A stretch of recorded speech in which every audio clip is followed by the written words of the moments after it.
Sahabat pion terakhir, apa kabar kalian? Kali ini kita akan bahas Israel lagi. Seperti biasa, slogan kita, salah langkah bisa modar.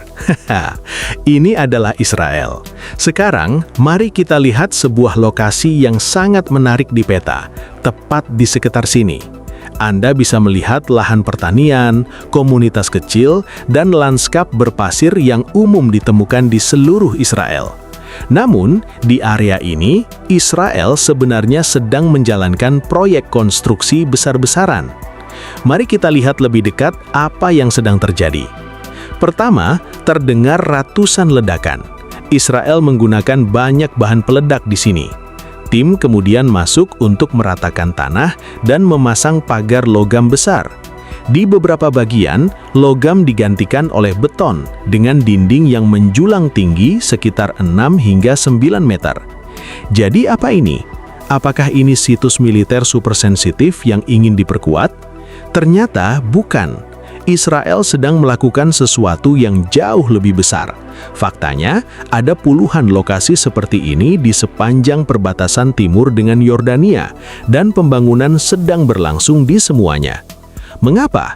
Karena banyak dari bagian ini nantinya akan dihubungkan menjadi satu penghalang raksasa sepanjang sekitar 500 km dengan biaya sekitar 1,7 miliar dolar. Lalu, mengapa Israel membutuhkan semua ini? Dan mengapa mereka harus meledakkan tanah sebelum membangunnya? Mari kita cari tahu. Apa yang bisa membuat Israel membangun tembok sepanjang 500 km dengan biaya 1,7 miliar dolar? Jawabannya cukup sederhana, ancaman dari timur. 18 Oktober 2024. Pada hari itu, dua pria bersenjata menyeberang dari Yordania dan berhasil mencapai wilayah Laut Mati. Jelas mereka bukan turis. Kemudian terjadi penembakan. Pasukan Israel merespons dengan cepat dan menewaskan kedua penyerang. Namun, tetap ada dampaknya. Dua warga Israel terluka. Dan ini bukan kejadian satu kali saja. Pada tahun 2023, Badan Keamanan Dalam Negeri Israel sudah memperingatkan setelah dua pria berhasil menyeberang perbatasan dan bergerak di dalam negara sebelum akhirnya ditemukan di lembah Yordan. Saat ditangkap, salah satu dari mereka membawa senapan serbu. Apa yang akan terjadi jika mereka tidak dihentikan tepat waktu? Tidak ada yang tahu. Mungkin ada yang bertanya, bagaimana jika orang menyeberang tanpa senjata? Apakah itu berbahaya? Sekilas mungkin tidak, tapi kenyataannya berbeda. Dalam praktiknya, senjata sering masuk melalui jalur yang sama. Seseorang mungkin tidak bersenjata hari ini, tapi bisa bersenjata besok. Contohnya tahun 2024. Di sebuah pos pemeriksaan dekat Eilat, pemeriksaan kendaraan rutin dari Yordania berubah menjadi sesuatu yang berbeda. Alih-alih koper, petugas menemukan 74 pistol Glock dan 61 magazin yang diselundupkan secara ilegal. Kemudian, pola yang sama muncul lagi, dalam skala lebih besar. Pada tahun 2025, polisi menghentikan beberapa kendaraan. Isinya 34 pistol, 2 senapan Kalashnikov, dan 2 senapan M16. Semuanya disembunyikan dengan rapi, menunjukkan adanya perencanaan dan koordinasi. Sekali lagi, semuanya berasal dari Yordania. Menurut penilaian keamanan Israel, ini bukan kejadian acak. Ini bagian dari jaringan penyelundupan terorganisir.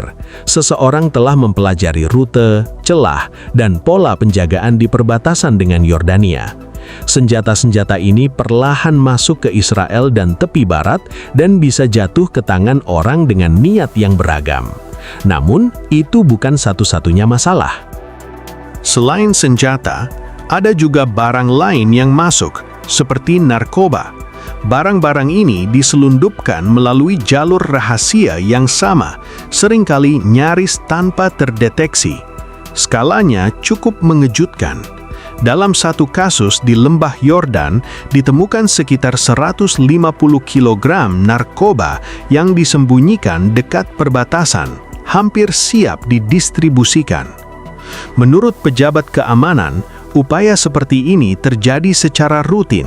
Angkanya mungkin berubah, rutenya bergeser, tapi polanya tetap sama. Orang-orang terus mencoba menggunakan perbatasan sebagai jalur terbuka, dan kadang-kadang mereka berhasil.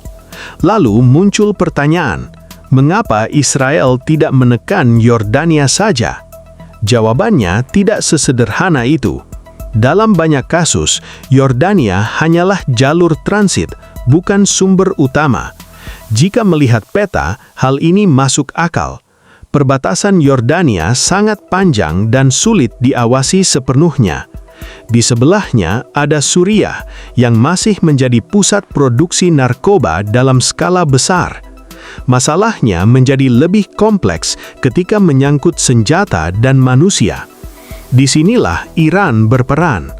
Meskipun jaraknya sekitar 1.000 km, Iran beroperasi melalui jaringan kelompok sekutu, proksi, di Suriah, Lebanon, dan wilayah lain.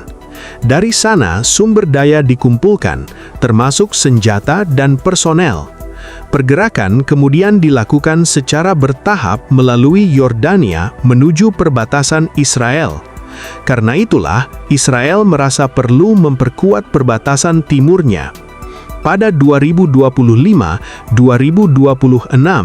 Israel memutuskan untuk membangun penghalang pertahanan berskala besar. Seperti apa bentuknya? Penghalang ini akan membentang sekitar 500 km dari dekat Eilat hingga mendekati perbatasan Suriah. Di beberapa bagian melewati wilayah terpencil. Intinya adalah tembok fisik yang sangat sulit ditembus. Tingginya sekitar 6 hingga 9 meter. Di area sensitif menggunakan beton bertulang yang mampu menahan benturan berat. Di area lain digunakan pagar baja dengan jaring padat. Namun tentu saja tembok sepanjang ini tidak bisa diawasi secara manual sepenuhnya. Karena itu Israel mengembangkan Smart Barrier. Di dalam struktur tembok dipasang kabel serat optik dan sensor getaran. Sistem ini bisa membedakan jenis gerakan, angin, hewan, atau aktivitas manusia seperti memukul atau mencoba memanjat. Jika ada gangguan, sistem langsung mengirim peringatan ke pusat operasi. Selain itu, ada radar darat dari Israel Aerospace Industries yang terintegrasi dalam sistem. Radar ini mampu mendeteksi pergerakan kendaraan, kelompok manusia, bahkan drone dari jarak beberapa kilometer. Jika ancaman terdeteksi, tim respons cepat langsung dikerjakan dari pusat operasi menggunakan kendaraan lapis baja. Untuk ancaman drone, akan digunakan sistem anti-drone yang bisa mencegah di udara. Namun, masih ada satu tantangan besar, terowongan. Di perbatasan Gaza, kelompok militan pernah membangun jaringan terowongan bawah tanah yang sangat kompleks, lengkap dengan ventilasi dan struktur permanen. Terowongan ini digunakan untuk memindahkan senjata, personel, dan melakukan pengintaian. Untuk mengatasi hal ini di perbatasan timur, Israel akan memasang jaringan kabel serat optik bawah tanah menggunakan teknologi DAS. Sistem ini bekerja seperti mikrofon raksasa di sepanjang tanah, mampu mendeteksi getaran sekecil apapun, termasuk aktivitas menggali. Dan sistem ini mampu mendeteksi aktivitas bahkan hingga kedalaman puluhan kaki di bawah tanah. Mereka juga memasang geofon, yaitu sensor yang menangkap gelombang seismik yang merambat melalui tanah. Cara kerjanya seperti telinga yang ditempelkan ke tanah. Apapun yang terjadi di bawah permukaan akan meninggalkan jejak berupa getaran. Setelah itu, lapisan analitik mengambil alih. Data dikirim secara real-time ke sistem yang dilengkapi elemen berbasis AI, yang berusaha menentukan apakah getaran tersebut hanyalah kebisingan latar atau sesuatu yang mencurigakan. Lalu, apa yang dilakukan di area dengan risiko tertinggi, misalnya dekat permukiman atau di tanah yang gembur dan mudah digali? Disitulah mereka membangun penghalang bawah tanah yang dalam, yang disebut slurry wall. Ini adalah struktur beton masif yang memanjang puluhan kaki ke dalam tanah. Bukan sekadar penghalang, tetapi semacam perisai vertikal di bawah tanah. Menembusnya secara sederhana sangatlah sulit. Ketika melihat semua ini, sensor, kabel, beton, radar, tim respons cepat, muncul pertanyaan, kapan semua ini akan selesai? Disinilah situasinya menjadi tidak pasti. Tidak ada tenggat waktu yang jelas. Proyek ini sangat besar, beban kerjanya luar biasa, dan hingga tahun 2025-2026, seluruh sistem masih dalam tahap pembangunan. Ada satu detail penting yang sering hanya disebut sekilas. Israel tidak bisa langsung membangun di mana saja. Mereka harus terlebih dahulu menghadapi ladang ranjau. Ada ribuan ranjau di sana. Untuk memahami asal-usul ladang ranjau ini, kita harus kembali ke tahun 1967. Dalam Perang 6 Hari, Israel menghadapi koalisi Mesir, Yordania, dan Suriah. Hasilnya sudah dikenal luas. Sebagian wilayah jatuh ke tangan Israel, dan sebagian menjadi perbatasan timur yang kita bicarakan sekarang. Saat itu, militer Israel khawatir akan kemungkinan serangan cepat tank dari Yordania, serta infiltrasi unit sabotase yang memanfaatkan medan seperti lembah dan aliran sungai. Tidak mungkin menempatkan tentara setiap beberapa ratus meter, bukan? Maka mereka menciptakan solusi, sebuah sabuk pertahanan kosong yang tidak ingin dimasuki siapapun. Dari sinilah lahir apa yang disebut zona pertahanan tak berpenghuni. Diperkirakan terdapat sekitar 300.000 ranjau yang ditanam. Sekilas ini tampak seperti keuntungan. Ranjau bisa menjadi penghalang tambahan, tidak ada yang berani melintas, dan pembangunan tembok bisa mengikuti peta lama. Namun kenyataannya berbeda. Selama puluhan tahun, alam mengubah segalanya. Banjir musiman dan pergeseran tanah memindahkan ranjau dari posisi awalnya. Sebagian tenggelam lebih dalam, sementara lainnya terbawa air hingga ratusan meter. Akibatnya, peta militer lama tidak lagi akurat. Selain itu, ranjau tidak bertahan selamanya. Ranjau dari akhir 1960 dan 1970 telah terpapar kelembapan, panas ekstrim, dan tekanan tanah selama puluhan tahun. Sebagian rusak dan sebagian menjadi tidak stabil. Ironisnya, ranjau ini kini bukan lagi perlindungan, tetapi justru menjadi ancaman, termasuk bagi para pekerja yang ingin membangun penghalang baru.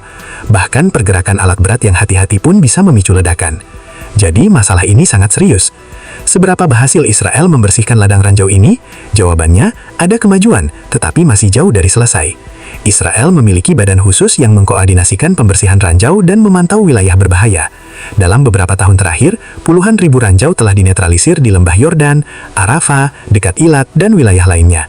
Jumlahnya terus bertambah, tetapi skalanya masih sangat besar. Baru-baru ini, sebagai bagian dari persiapan pembangunan penghalang, insinyur militer juga melakukan peledakan terkontrol. Sekitar 500 ranjau anti-tank dihancurkan untuk membuka lahan. Namun, perbatasan timur masih penuh ranjau. Karena itu, pembangunan dilakukan bertahap.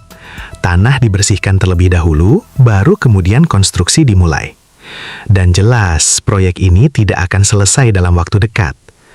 Sekarang mari kita kembali ke peta. Jika barang ilegal masuk dari timur melalui Yordania, mengapa tidak melalui utara, misalnya lewat Lebanon atau Suriah?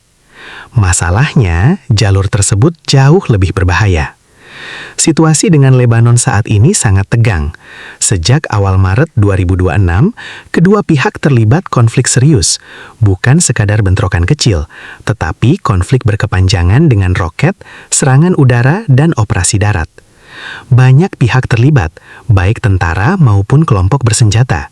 Kondisinya mendekati perang skala penuh. Dalam konteks ini, Israel bahkan mempertimbangkan zona penyangga hingga Sungai Litani, yang berarti mendorong lebih jauh ke Lebanon Selatan untuk menghilangkan infrastruktur musuh. Akibatnya, wilayah perbatasan menjadi garis depan. Serangan roket, balasan militer, jalan rusak, evakuasi, hingga kota-kota kosong. Dalam kondisi seperti itu, penyelundupan hampir mustahil. Tidak ada orang waras yang akan mencoba membawa senjata melalui wilayah yang penuh militer dan risiko tinggi. Lebih mudah melalui sektor timur yang lebih tenang. Bagaimana dengan Suriah? Situasinya juga tidak stabil. Dari 2024 hingga 2026, hubungan dengan Israel berada di ambang konflik terbuka. Wilayah dataran tinggi Golan menjadi salah satu area paling dijaga ketat. Bukan sekadar perbatasan biasa, melainkan sistem pertahanan berlapis. Ada pagar, kawat berduri, bahkan pagar ganda. Di antaranya terdapat area terbuka untuk memudahkan pengawasan. Jalan patroli memungkinkan kendaraan bergerak cepat. Kamera, sensor gerak, dan drone terus memantau. Hampir tidak ada pergerakan yang luput dari deteksi. Lalu bagaimana dengan selatan, yaitu perbatasan dengan Mesir? Meskipun Israel tidak berperang dengan Mesir, jalur ini juga tidak mudah. Pada awal 2010-an, Israel membangun penghalang besar di perbatasan ini, lengkap dengan pagar logam, kamera, sensor, dan alarm. Wilayah ini juga dijadikan zona militer tertutup. Pada akhir 2025, Menteri Pertahanan Israel memperluas wewenang militer dan intelijen di sana. Pesannya tegas, setiap upaya masuk tanpa izin harus dihentikan segera. Keamanan diperketat dengan patroli dan pengawasan 24 jam. Apakah sistem ini efektif?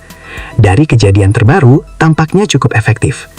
Pada November 2025, militer Israel berhasil mencegah drone yang membawa 3 senapan. Ini menunjukkan metode penyelundupan terus berkembang, dari darat ke udara. Namun, upaya tersebut tetap berhasil digagalkan. Drone itu berhasil dilacak.